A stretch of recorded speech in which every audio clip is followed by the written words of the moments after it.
Hey y'all, welcome back to another episode of Whatever with Heather. Today I'm joining you from a different location in my house. If you are listening to the podcast, you obviously can't tell that, but if you're watching on YouTube, welcome to my couch.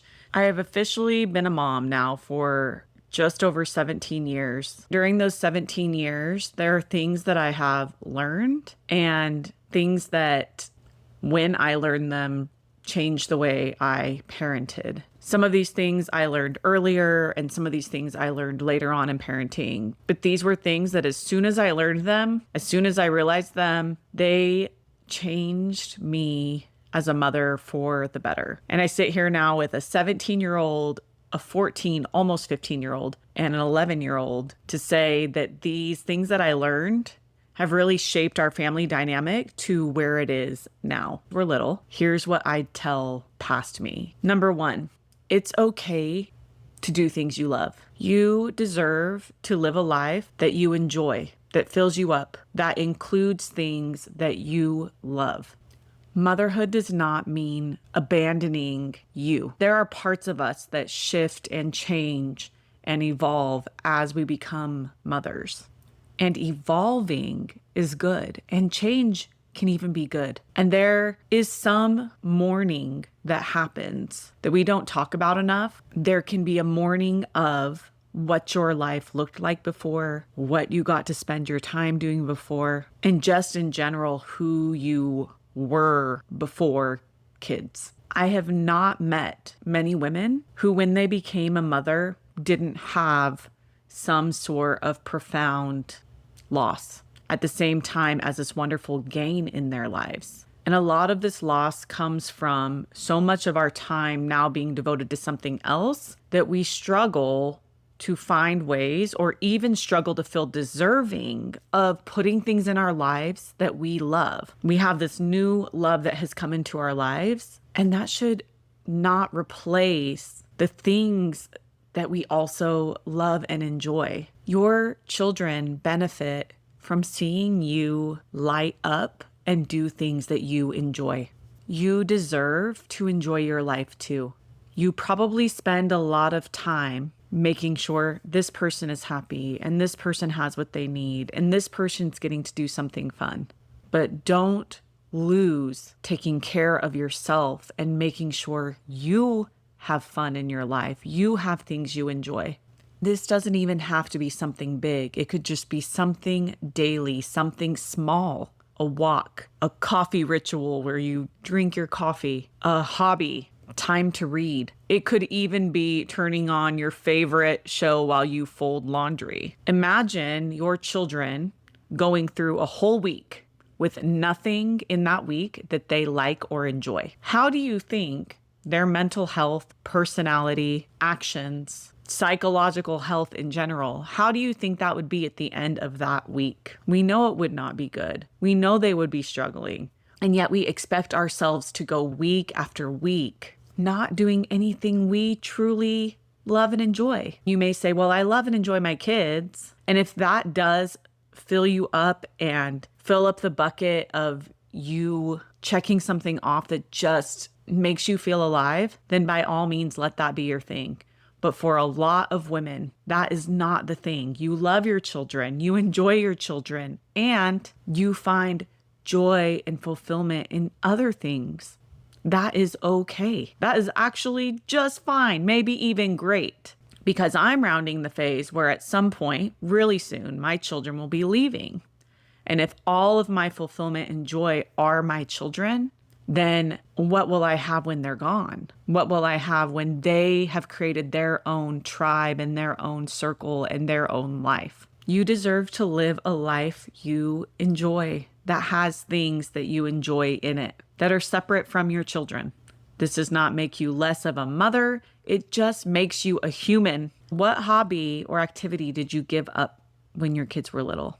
How can you begin to sprinkle that back in your life? It may not look the same as before.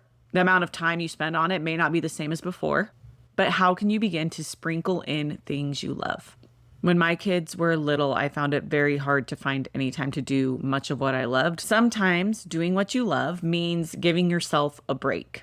which brings me to my second point, that it is okay to use some of the tools you have to give yourself a break.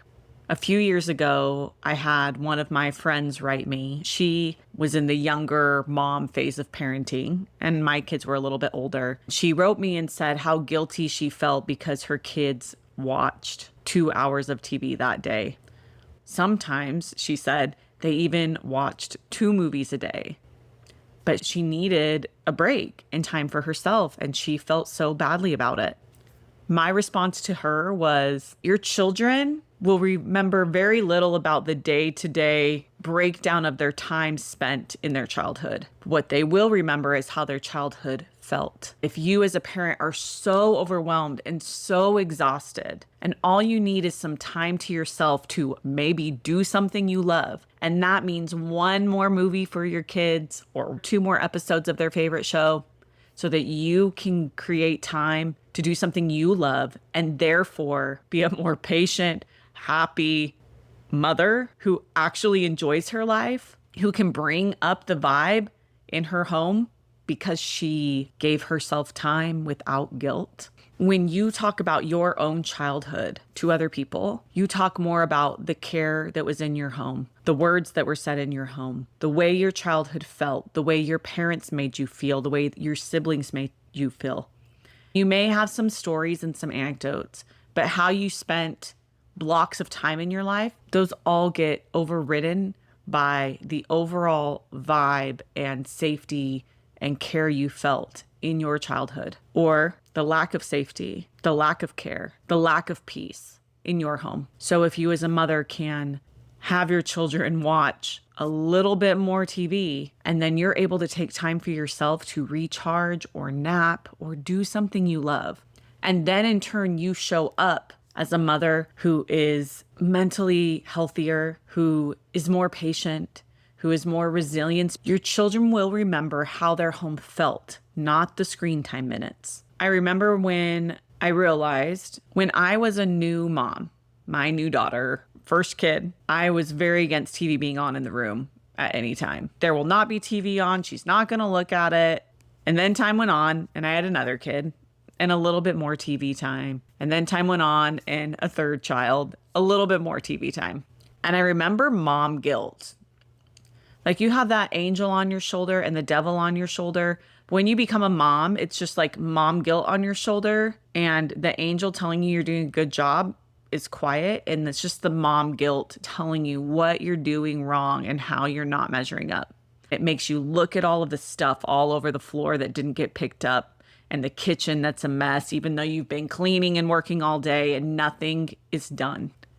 And I remember that mom guilt, devil or whatever you want to call it, telling me how I'm failing my kids, how I'm not being a good mom. And then I had a realization that when I get a little more time to myself, I'm a better mom. They get a better version of me, a more patient version of me, a mentally healthier version of me.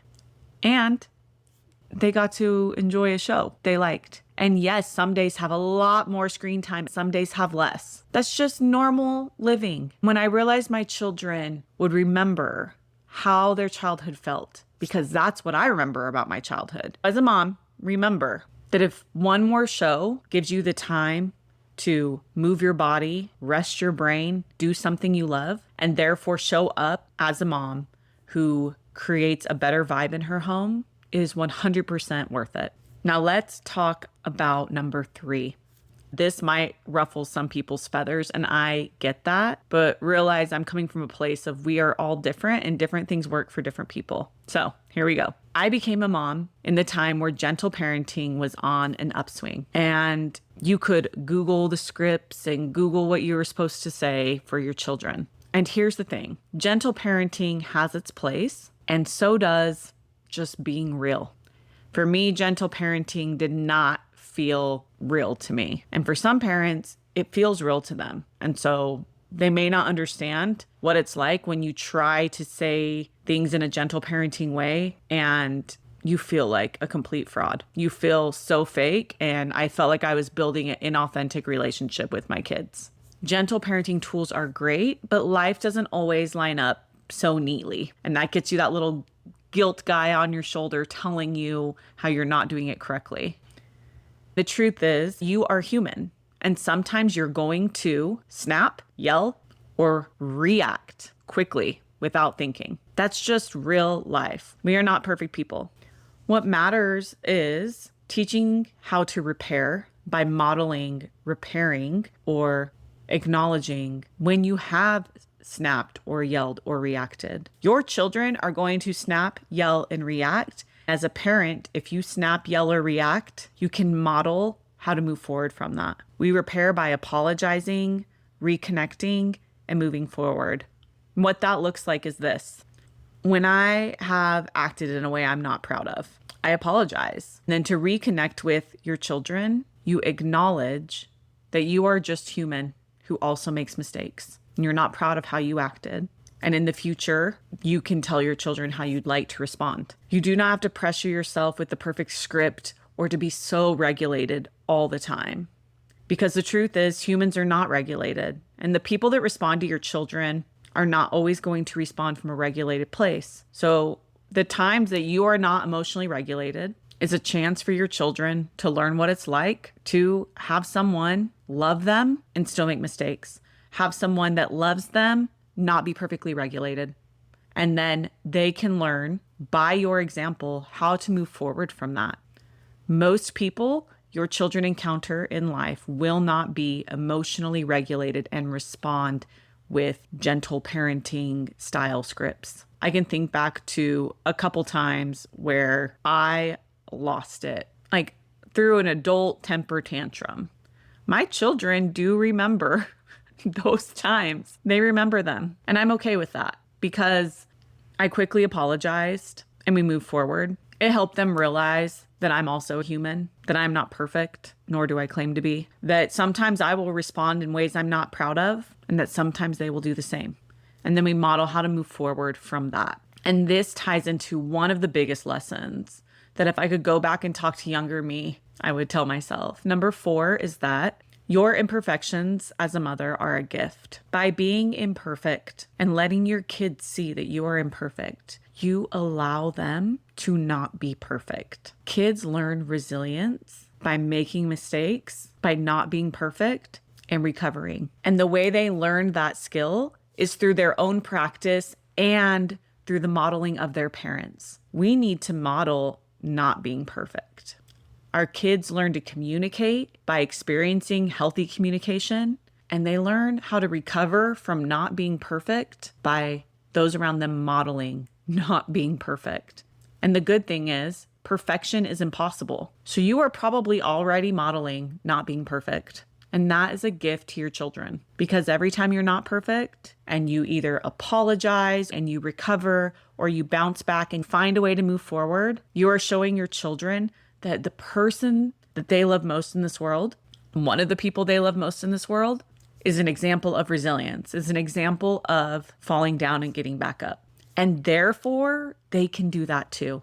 And even if they mess up or make mistakes, they are still lovable because they still love you when you're not perfect. Everything you are for your children and everything you are not is shaping them in ways they need. Even your failings as a mother help your children learn that they don't have to be perfect. We think that the greatest gift we give our children is being as close to perfect of a mother as we can be. But the greatest gift we give our children is a real mom who has great days and rough days and still moves forward. If we give our children the illusion of perfection, the illusion of always being happy, the illusion of always being regulated, we tell them that that is what they must become to be a worthy human being, to be a lovable human being. And I can tell you now that I am a mom of older kids, that our relationships are really good and healthy.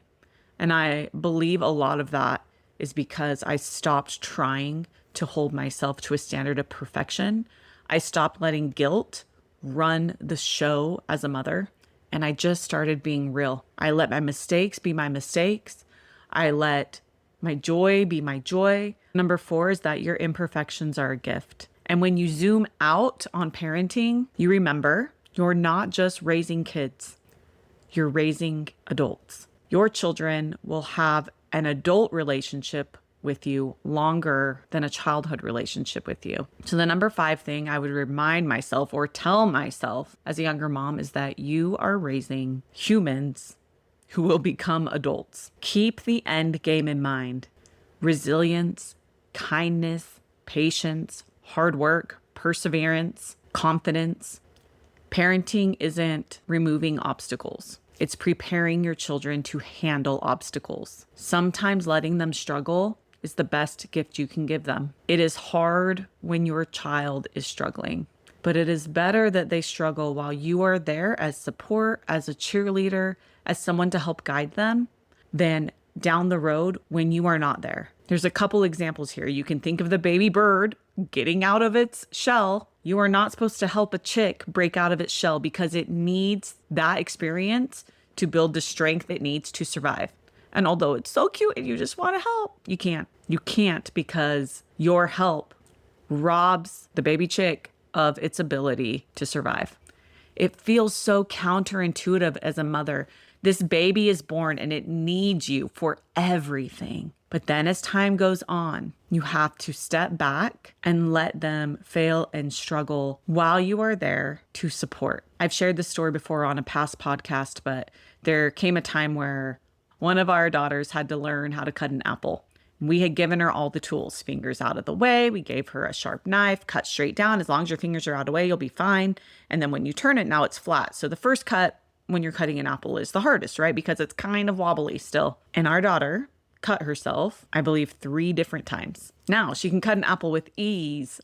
But imagine had we not let her struggle. We were there for guidance. We were there for bandages. We were there to help rinse it off. Imagine had we not allowed her to struggle now. And then she goes to college and grabs a huge knife or the wrong size knife to cut an apple.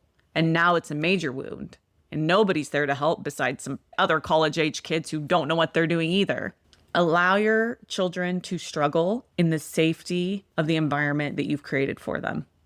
And there will be injuries and there will be heartbreak and there will be failing, and then help them recover because you're there for that. This is the very small, finite window in which you will be there to help them recover from the failings and the mistakes and the cuts and the bruises.